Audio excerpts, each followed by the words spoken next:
So in terms of when you're, I mean, you obviously work with a lot of actors, regardless of if it's animation or live action. Who else is in the room with you? So there's you, the director, and the talent. Is that it? Well, if it's a TV or a live action TV or a movie with real actors, the actor, the director, and the sound supervisor will be actually on the stage together, and I'll be in the control room. There might be an executive or somebody else behind me. With animation, the only people on the stage are the actors, and in the room with me would be a voice director and typically storyboard artists, maybe.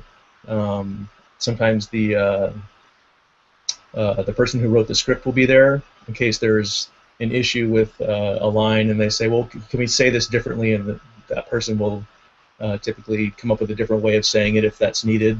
With animation, there's a lot more people in the room with me in the control room than in live action. In live action, they tend to all be out with the actor, and I don't know if that's because they all like to hang out with famous people, or but I think it has more to do with they try to mimic what was on set. You know, like typically when you're on set, the director is right there with the camera and the actor. So I think when they're doing ADR, I think the actor feels better if the director is also in that same proximity.